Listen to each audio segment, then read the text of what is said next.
Hua Minglan didn't fear death, at least not hers. What scared her was watching the people she loved suffer for nothing more than the history in their blood.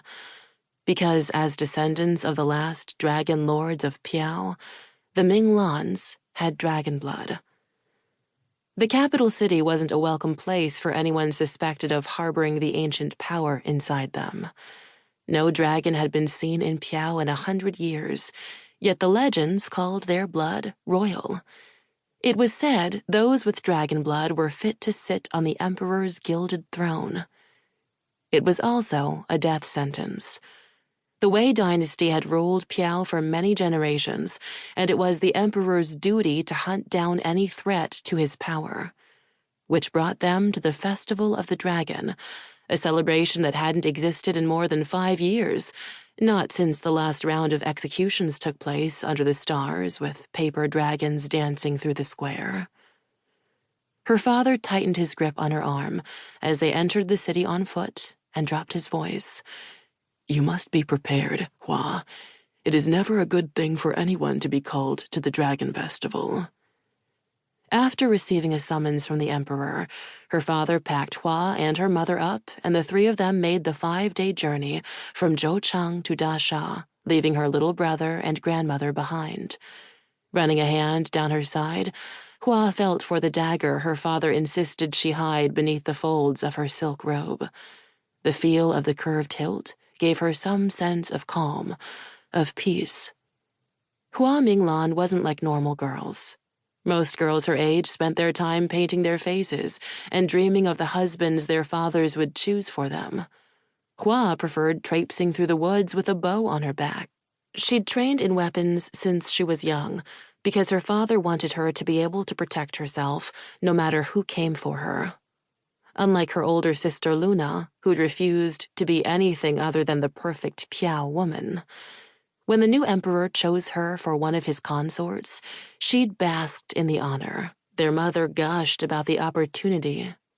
Only Hua and her father knew what it could mean. Only they wondered if the emperor somehow knew of the history of their family, that they'd changed their family name to separate themselves from any knowledge of dragon blood after her grandfather was executed long before she was born. "Hua!" General Minglan wasn't a man to be ignored. He'd been a general during the Civil War, fighting for the same man who killed his father. "I want you to find your sister." "You mean," she looked up at him, "I can go off by myself?" "You can take care of yourself."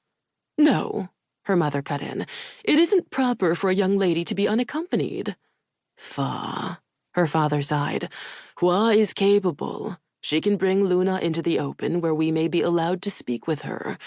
We may not be able to get close to Luna otherwise, especially if suspicion has fallen onto us. I just need to know." Thickness coated his words. "We've had no word of Luna since she was taken from us. This is our first chance. I just want Hua to find out if our daughter is okay." Her mother's shoulders dropped, and Hua knew she'd argue no more. Her father pressed a dagger into her palm, smaller than the one she had on her, but no less deadly. "Be safe, Hua. We will meet you near the market side of the square." He kissed her forehead. Hua walked across the dark square in front of the royal palace, lit only by a large fire in the center of the square, and the lanterns strung between the 2-story buildings. When Luna was chosen as consort, the emperor claimed it was in recognition of General Minglan's military service. He'd risen from nothing to lead the emperor's men. Hua knew so little of the new emperor. He was the younger son of one of the old emperor's lesser consorts, not the empress. Did he mistreat her sister? Did he accuse her of having the dragon blood? Very few people in Piao even knew what it meant to have the blood anymore. No dragon had risen in so long, the people forgot. They saw it as a curse worthy of execution more than a blessing. Hua couldn't say she disagreed with them about the curse part.